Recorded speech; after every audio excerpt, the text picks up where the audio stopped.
Can you define hate speech? Senator, I think that this is a really hard question. And I think it's one of the reasons why we struggle with it. There are certain definitions that we have around calling for violence or let's just agree on that. If somebody's calling for violence, that shouldn't be there. I'm worried about the psychological categories around speech. You used language of safety and protection earlier. We see this happening on college campuses all across the country. It's dangerous. 40% of Americans under age 35 tell pollsters they think the First Amendment is dangerous because you might use your freedom to say something that hurts somebody else's feelings. Guess what? There are some really passionately held views about the abortion issue on this panel today. Can you imagine a world where you might decide that pro-lifers are prohibited from speaking about their abortion views on your content, on your platform? I certainly would not want that to be the case. But it might really be unsettling to people who've had an abortion to have an open debate about that, wouldn't it? It might be, but I don't think that would fit any of the definitions of what we have. But I do generally agree with the point that you're making, which is as we're able to technologically shift towards, especially having AI proactively look at content, I think that's going to create massive questions for society about what obligations we want to require companies to fulfill. And I do think that's a question that we need to struggle with as a country, because I know other countries are, and they're putting laws in place.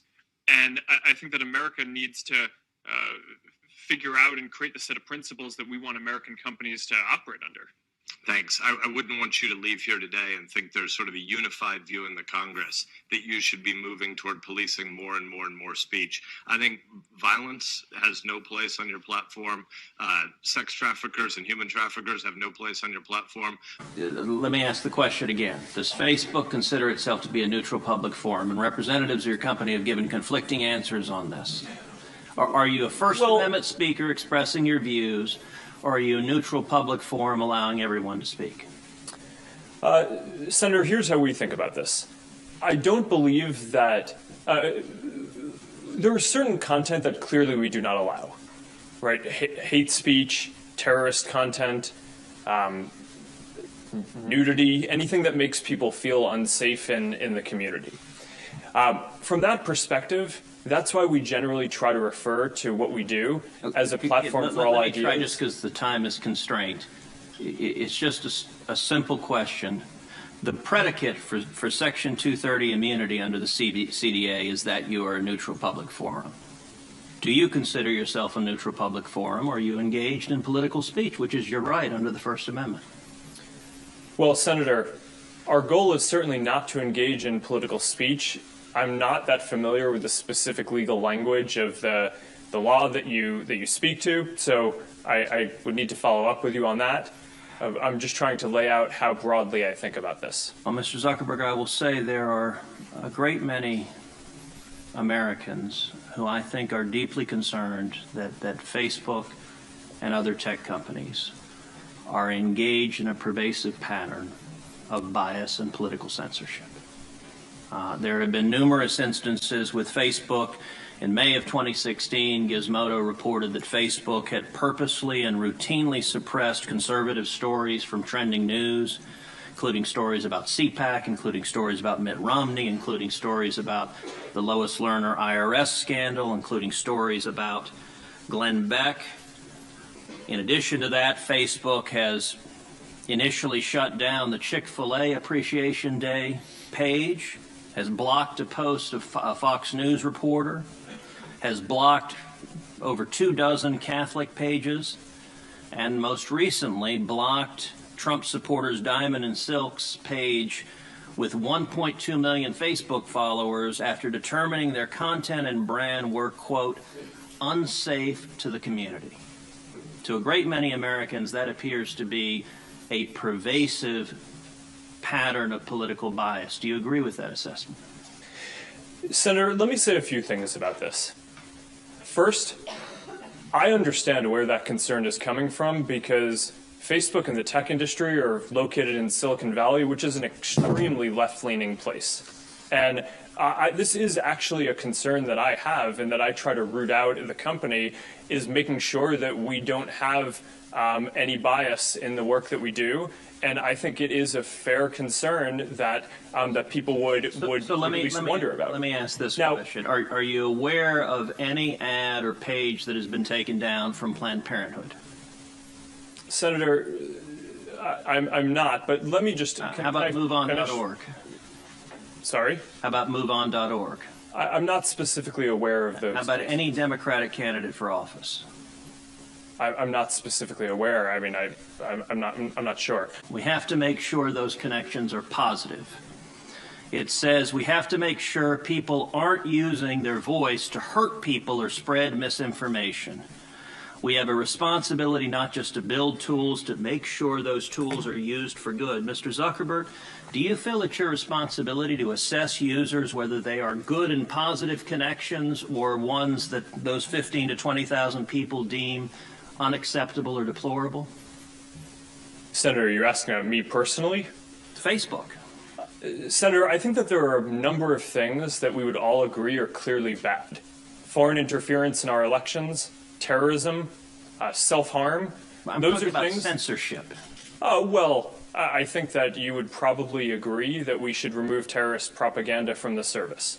Just a quick sort of wrap-up question, if you will, and maybe one quick comment. But you've answered several questions today about efforts to keep bad actors, whether that's a terrorist group to a malicious foreign agent, off of your platform. You've also heard concerns about bias at Facebook, particularly bias against conservatives. And I just, as a final question, can you assure us that when you are improving tools to stop bad actors, that you will err on the side of protecting speech, especially political speech, from all different quarters? Senator, yes, that's our approach. If there is an imminent threat of harm, we're going to take a conservative position on that and make sure that we flag that and understand that more broadly.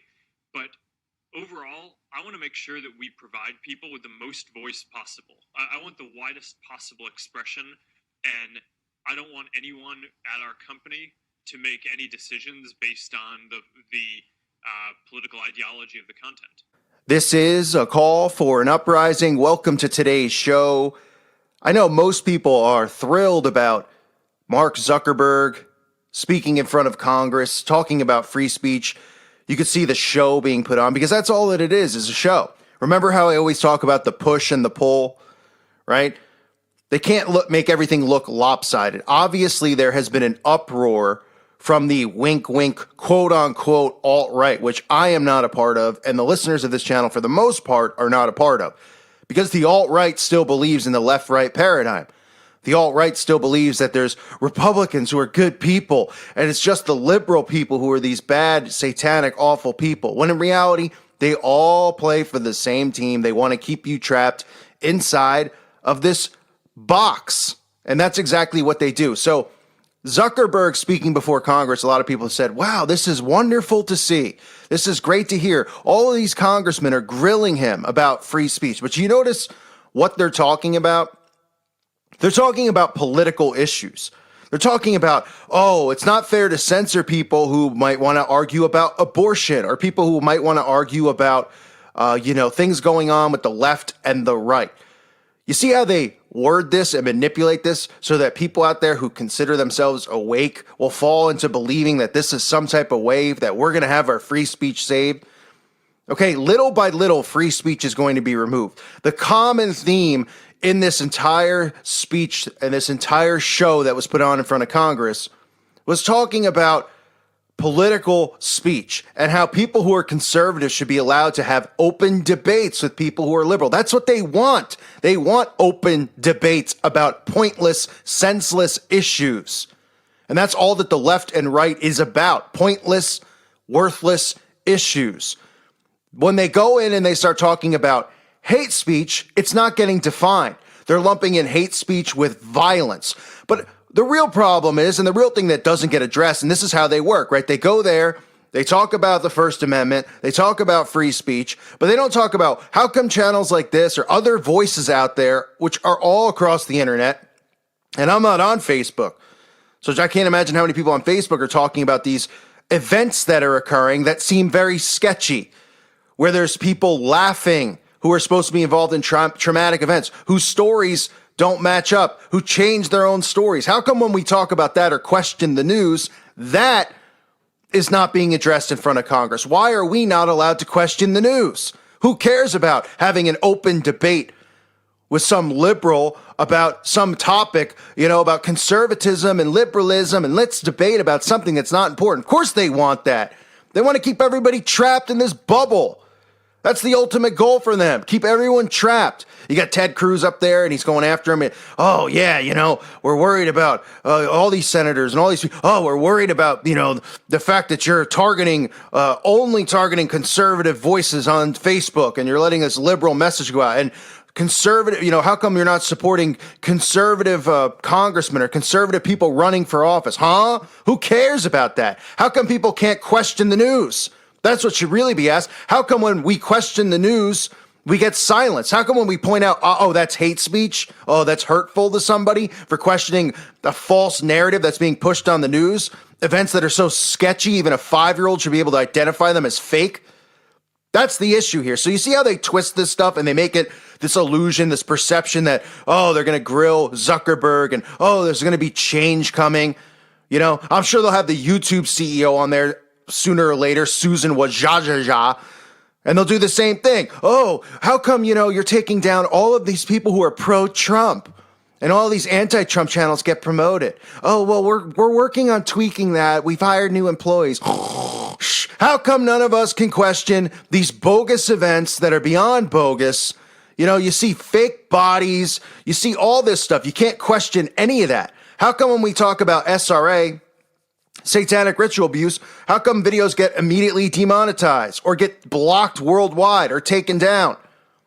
I wonder why, right? You're one of the congressmen. He says, well, some of the stuff, on there, what are you going to block? You got to block violence. You got to block, child trafficking. Oh, really, Senator? You want to know about child trafficking? Huh? Come to this channel. We'll tell you about it.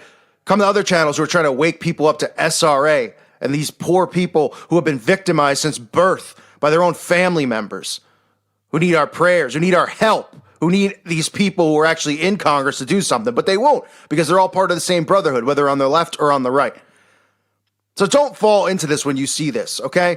Because this is nothing but a ploy. And this is how they start defining what hate speech is, what's right and what's wrong, right? Because people are all upset. They're going, especially these bogus alt-right YouTube channels and Facebook, channels or people, these voices, the Cernovich, these guys, these scam artists who throw up the 666 left and right and pretend that they're just pro-Trump. These guys are all puppets. And they go on there, they're talking about, oh, we're getting censored and stuff because we're talking about in support of Donald Trump. Yeah, okay. How about the people who are actually pointing out these hoax events, these events that aren't even real and the agendas behind it? Those are the people who are really getting censored or pointing out SRA and that stuff. But those people are going to continue to get pushed into the limelight so they can go, all right, look, now we can suddenly talk again. There's no more restrictions. We could talk pro-Trump or anti-Trump. We could argue all over the place because that's what they want, divide and conquer. So we'll argue about the left, we'll argue about the right, but these are the things we can't discuss. What they're doing here is they're saying, here is the fine box of things you can't discuss. Violence and hate speech. They don't define what hate speech is. They just say targeting a group, okay? Well, I have hate speech, videos blocked for hate speech where I'm not targeting any group or any one in particular. I'm just having an opposite opinion on, 5-year-olds being allowed to decide what gender they want to be. That means I'm targeting LGBT or gender people or whatever they call it, transgenders. No, I'm targeting children who are being abused and trying to help them. Right? So they're not going to define what hate speech is, but they're going to give people a breadcrumb. And that's how mind control works, right? Here's your breadcrumb. Oh, he went in front of Congress. He got blasted by Republicans. Everybody's applauding the Republicans. Oh, they blasted Zuckerberg. They made him look stupid. Okay. Oh, he's going to have to allow now for people to have debates about abortion on his platform. Who cares? Right? Nothing's being defined here. That was already being allowed. They're pretending like that was even getting censored, right? As part of the show. Oh my goodness, so many conservatives have been getting censored. You know, I'm not a conservative or a liberal. It's both a joke. I'm just a person. I don't need to be defined by some group. These people are idiots who fall into this box. You know, you don't think, oh, I'm a conservative, I'm a liberal. Oh, so you have to disagree on every, oh, let's bicker and let's go out for a beer and talk about liberal and political. No thanks. Try to have a conversation with a tree. Maybe these people who are hanging out with the trees and dating trees are maybe they're right on the money, because these zombies out there who think that this stuff is real and important couldn't be more asleep. But this is what they do, right? They address a small issue, which isn't an issue, because they want to make sure you stay in that box of left-right. They want you to bicker and have your left-right debate, but they won't let you talk about, you know, this other stuff. You can't question certain groups, right? It's hate speech. They can question Christians and mock us. It's not hate speech.